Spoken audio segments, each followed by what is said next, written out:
নিম্নচাপের প্রভাবে টানা বর্ষণে কক্সবাজারের উখিয়া রোহিঙ্গা আশ্রয়কেন্দ্রে ভয়াবহ পাহাড় ধসের ঘটনা ঘটেছে। রবিবার দিবাগত মধ্যরাতে বালুখালী ও পালংখালী ক্যাম্পের 4টি পৃথক স্থানে খাড়া পাহাড়ের মাটির স্তূপ ভেঙে পড়ে অস্থায়ী বসতঘরগুলোর উপর। এতে মাটি চাপা পড়ে ঘটনাস্থলেই শিশুসহ অন্তত 8 জন রোহিঙ্গা শরণার্থীর মৃত্যু হয়। আহত হয়েছেন আরও বেশ কয়েকজন। বাঁশ ও প্লাস্টিকের তৈরি ঘরগুলো মাটির নিচে সম্পূর্ণ বিধ্বস্ত হওয়ায় উদ্ধার অভিযানে বেগ পেতে হয় স্থানীয় বাসিন্দা ও স্বেচ্ছাসেবকদের। রাত 1টার দিকে আমরা রাতের খাবার শেষ করে পরিবারের 7 জন ঘুমাচ্ছিলাম। হঠাৎ বিকট শব্দে পুরো পাহাড়টা আমাদের ঘরের উপর ধসে পড়ে। আমি আর আমার ভাই কোনো মতে বের হতে পারলেও বাকি 5 জন মাটির নিচে আটকা পড়ে। আমাদের চিৎকার শুনে প্রতিবেশীরা ছুটে এসে মাটি খোঁড়া শুরু করে। একজনকে জীবিত উদ্ধার করা গেলেও বাকি 4 জনকে মৃত অবস্থায় বের করা হয়। 2017 সালে মিয়ানমার সেনাবাহিনীর দমনপীড়নের মুখে পালিয়ে আসা 12 লাখেরও বেশি রোহিঙ্গা বর্তমানে কক্সবাজারের বৃহৎ আশ্রয় শিবিরে বসবাস করছেন। বনভূমি উজাড় করে খাড়া পাহাড়ের ঢালে তৈরি এসব কাঁচা ঘর প্রতি বছরই বর্ষা মৌসুমে চরম ঝুঁকিতে থাকে। দুর্যোগ ব্যবস্থাপনা কর্মীরা জানিয়েছেন, পাহাড় ধসের ঝুঁকি বাড়ায় ঝুঁকিপূর্ণ এলাকার বাসিন্দাদের আগেই নিরাপদ আশ্রয় কেন্দ্রে সরে যাওয়ার অনুরোধ করা হয়েছিল। তবে অনেকেই সেই সতর্কবার্তাকে গুরুত্ব না দেয়ায় এই প্রাণহানির ঘটনা ঘটে। আমরা পাহাড়ের ঢালে থাকা মানুষদের সব সময় সতর্ক করি। গত কয়েকদিনের টানা বৃষ্টির কারণে পাহাড় ধসের ঝুঁকি বাড়ায় আমরা বারবার তাদের নিরাপদ জায়গায় বা 20 নম্বর ক্যাম্পের সাইক্লোন শেল্টারে চলে যেতে বলেছিলাম। অনেকে আমাদের কথা শুনে চলে গেলেও বেশিরভাগ মানুষই এই সতর্কতা গুরুত্ব সহকারে নেয়নি। এরপর মাঝরাতে হঠাৎ করেই পাহাড়ের একটা অংশ ধসে পড়ে এই দুর্ঘটনা ঘটে। এদিকে বাংলাদেশ আবহাওয়া অধিদপ্তর জানিয়েছে, আগামী দিনগুলোতে কক্সবাজার অঞ্চলে বৃষ্টির পরিমাণ আরও বাড়তে পারে। ফলে নতুন করে আকস্মিক বন্যা ও পাহাড় ধস এড়াতে ক্যাম্পের ঝুঁকিপূর্ণ স্থানগুলো থেকে রোহিঙ্গাদের সরিয়ে নেয়ার কাজ শুরু করেছে শরণার্থী ত্রাণ ও প্রত্যাবাসন কমিশন। অন্যদিকে চট্টগ্রাম জেলা প্রশাসক জানান, আবহাওয়া অধিদপ্তর 3 নম্বর স্থানীয় সতর্ক সংকেত জারি করেছে।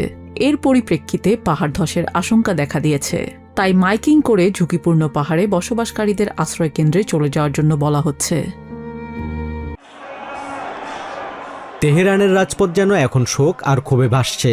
ইরানের প্রয়াত সর্বোচ্চ নেতা আয়াতুল্লাহ আলী খামেনি এবং তার পরিবারের 4 সদস্যের শেষকৃত্যকে কেন্দ্র করে সোমবার তেহরানের কেন্দ্রস্থল আজাদি স্কোয়ারে হাজারো মানুষের উপস্থিতিতে অনুষ্ঠিত হয় স্মরণকালের বৃহত্তম জানাজা ও আনুষ্ঠানিক কর্মসূচির মূল শোক মিছিল।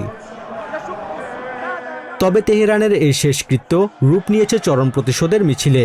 ইরানিরা বলছেন, দীর্ঘ 37 বছর ধরে ইরান এবং তাদের প্রিয় নেতা নিগৃহীত হয়েছেন।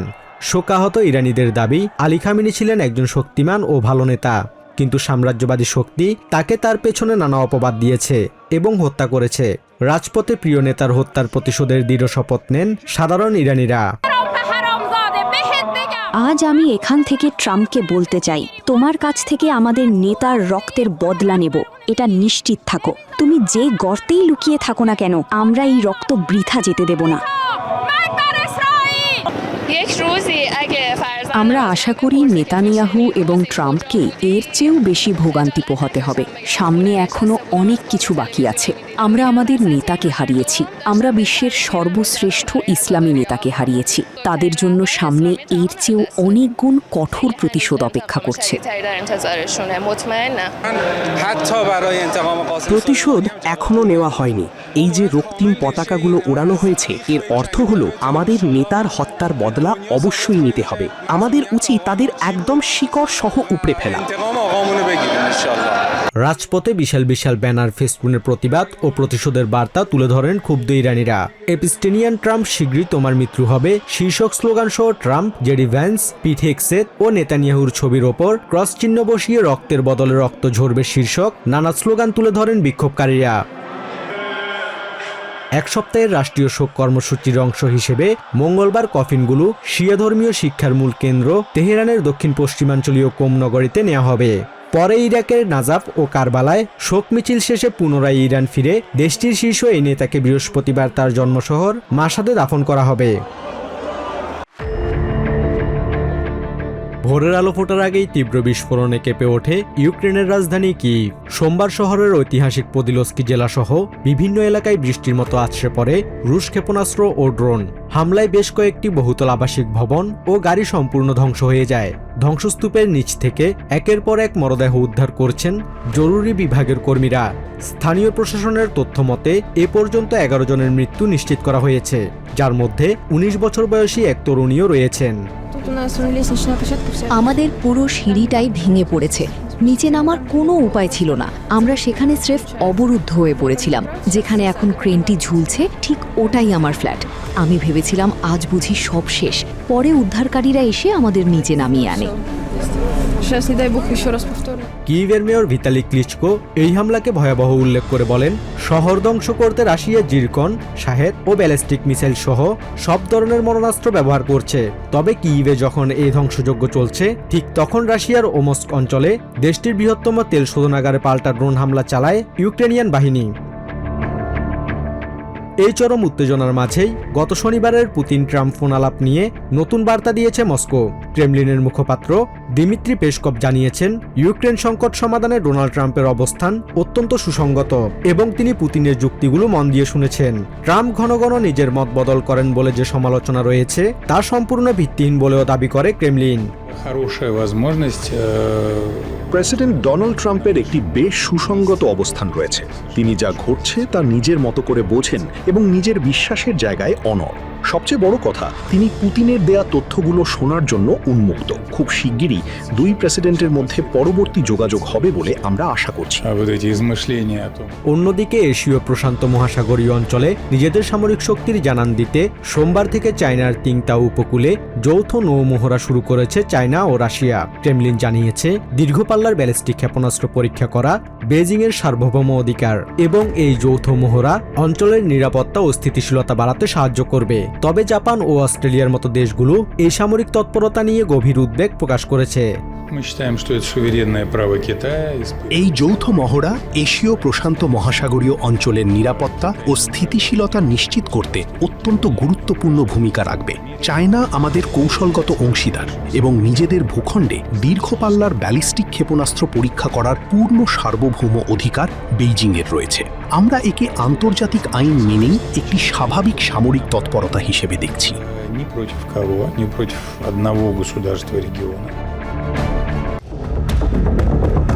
লেবাননের দক্ষিণাঞ্চলীয় শহরগুলোর বর্তমান পরিস্থিতি যেন একই ফ্রেমে বন্দী এক অদ্ভুত বৈপরীত্যের জলছবি। সৈকতের নোনা জলে পা ভিজিয়ে শিশুরা যখন ক্ষণিকের জন্য ভুলতে চাইছে বোমার বিকট শব্দ, ঠিক তখনই কোনো বৃদ্ধের চোখ অশ্রু সজল হয়ে উঠছে নিজের আজীবনের উপার্জনে গড়া পুড়ে যাওয়া বাড়ির দিকে তাকিয়ে। ছাই থেকে ফিনিক্স পাখির মতো জেগে ওঠার এই লড়াইয়ে বুক ভরা দীর্ঘশ্বাস আর শূন্য পকেট সম্বল করে প্রতিটি মানুষ আজ দাঁড়িয়ে আছে এক অদ্ভুত অনিশ্চিত গন্তব্যের মুখোমুখি, যেখানে ধ্বংসস্তূপের ওপর দাঁড়িয়েই তারা নতুন করে বুনছেন এক টুকরো শান্তির স্বপ্ন।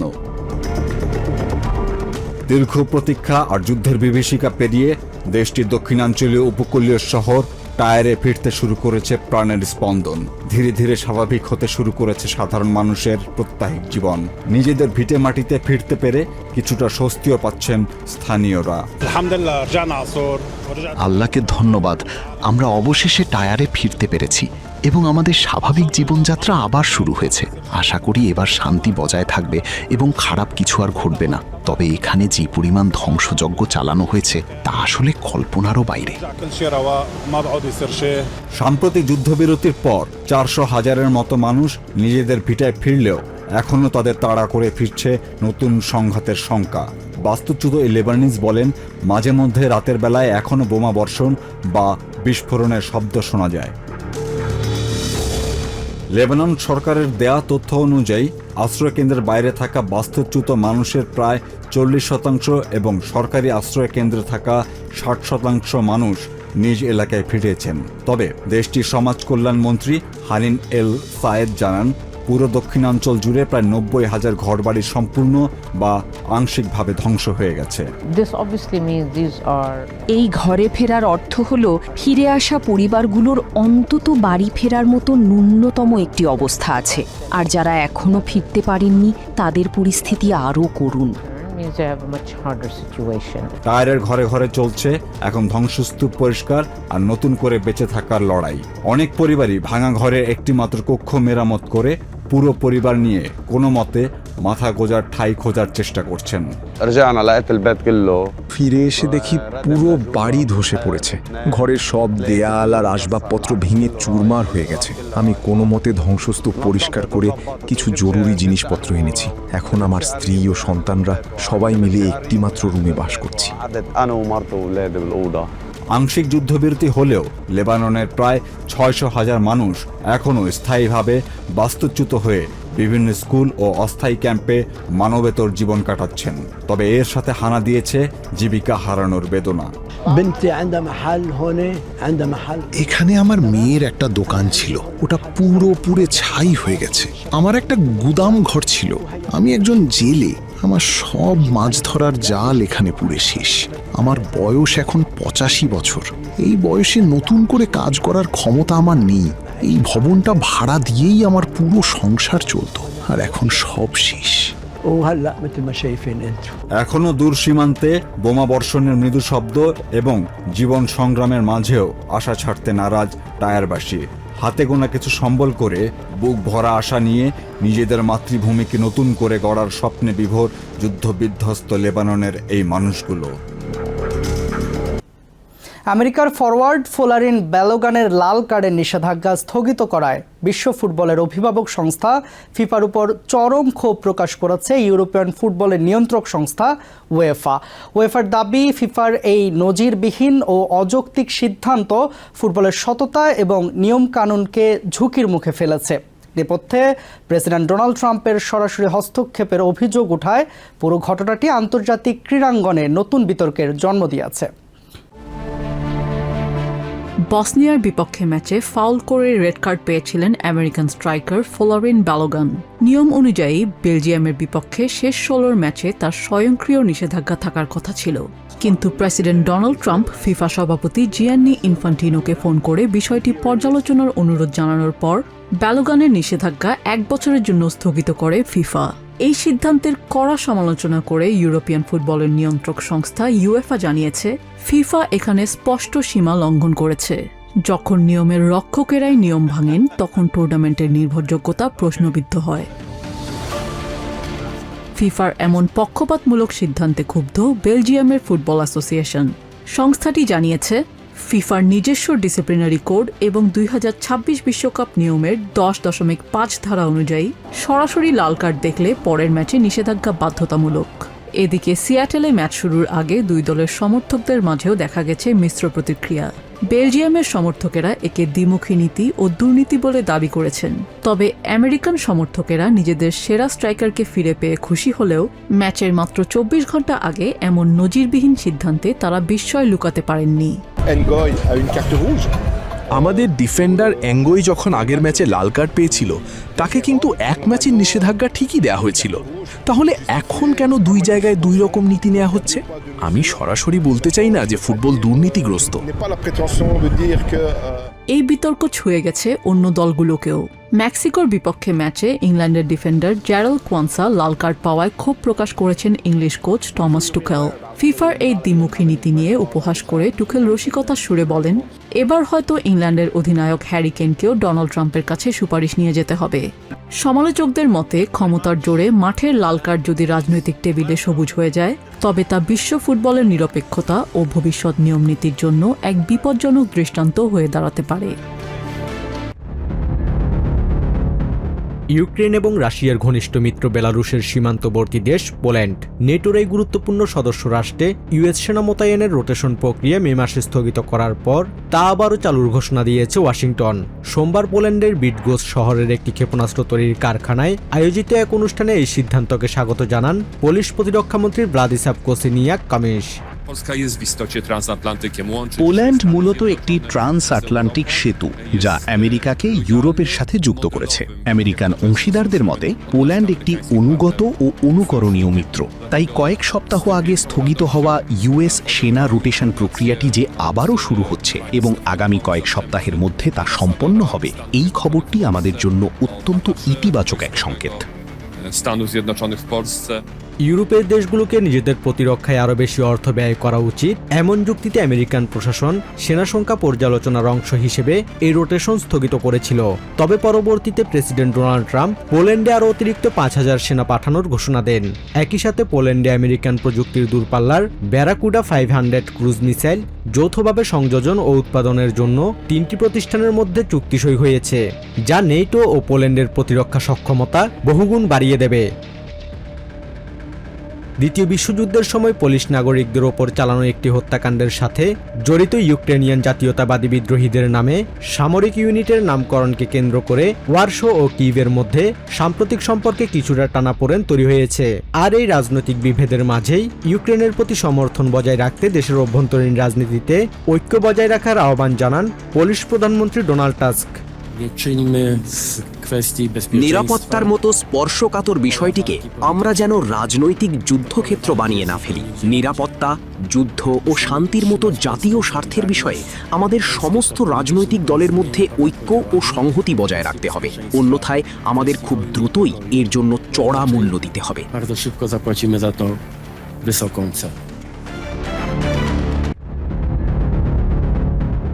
2007 সাল থেকে দীর্ঘ 19 বছর গাজা উপত্যকা শাসন করার পর অবশেষে বেসামরিক ক্ষমতা থেকে আনুষ্ঠানিকভাবে সরে দাঁড়ালো হামাস। সোমবার গাজার দেইর আল বালায় এক জনাকীর্ণ সংবাদ সম্মেলনে গাজা সরকারের সব জরুরি কমিটি বিলুপ্তির ঐতিহাসিক ঘোষণা দেন হামাস পরিচালিত মিডিয়া অফিসের প্রধান ইসমাইল আল থাওয়াপ্তা। প্রশাসনিক রূপান্তর প্রক্রিয়াকে সহজতর করতে এবং পূর্ব ঘোষিত চুক্তি বাস্তবায়নে আমাদের আন্তরিকতার প্রমাণ হিসেবে সরকারি জরুরি কমিটির প্রধান মোহাম্মদ আল ফাররা আনুষ্ঠানিকভাবে পদত্যাগ করেছেন। সেই সাথে গাজা সরকারের সব জরুরি কমিটি বিলুপ্ত করার ঘোষণা দেওয়া হলো। হামাস জানায় হামাস গাজা শাসন করছে।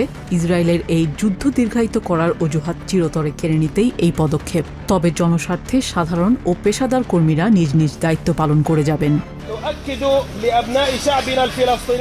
আমরা প্যালেস্টিনিয়ান জনগণকে আশ্বস্ত করছি যে সরকারি ব্যবস্থায় নিয়োজিত সাধারণ ও পেশাদার কর্মীরা নিজ নিজ পদে বহাল থাকবেন। কোনো প্রশাসনিক বা প্রযুক্তিগত শূন্যতা যেন তৈরি না হয়, সেজন্য তারা জনস্বার্থে সেবা দিয়ে যাবেন।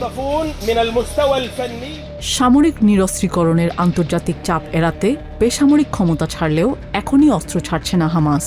এছাড়া গাজার সব সরকারি কর্মীরা টেকনোক্র্যাট কমিটির অধীনেই কাজ করতে প্রস্তুত বলে জানান হামাসের এই কর্মকর্তা। আমরা স্পষ্টভাবে নিশ্চিত করছি যে গাজায় সেবামূলক কাজে নিয়োজিত সব কর্মকর্তা কর্মচারী মূলত রাষ্ট্রীয় কর্মী। তারা নবগঠিত national committee for the administration of Gaza বা NCAG এর অধীনে দায়িত্ব পালন করতে সম্পূর্ণ প্রস্তুত। সম্প্রতি কাগজের পরিকল্পনা পেরিয়ে মাঠ পর্যায়ে কাজ শুরু করেছে বোর্ড অফ পিস। গাজার দক্ষিণ সীমান্তে ইসরায়েলের কেরেম শালম ক্রসিংয়ের কাছে আন্তর্জাতিক স্টেবিলাইজেশন ফোর্সের জন্য তৈরি বিশেষ ঘাঁটি এন্ডুরেন্সে পৌঁছেছে টেকনিক্যাল ও লজিস্টিক যানবাহনের প্রথম চালান। রাফার তেল আল সুলতানে মানবিক আশ্রয় কেন্দ্রের পাইলট প্রজেক্ট চালুর পাশাপাশি বিশ্বব্যাংকের অধীনে গাজা পুনর্গঠনে ইতোমধ্যে $15 বিলিয়ন তহবিল নিশ্চিত করেছে ওয়াশিংটন ও আরব বিশ্ব। এই আন্তর্জাতিক শান্তি বাহিনীকে সহায়তায় ইন্দোনেশিয়া, মরক্কো ও কাজাকিস্তানের সেনা মোতায়েনের বিষয়টিও চূড়ান্ত পর্যায়ে, যেখানে ডেপুটি কমান্ডার হিসেবে দায়িত্ব পালন করবেন একজন ইন্দোনেশিয়ান সেনা।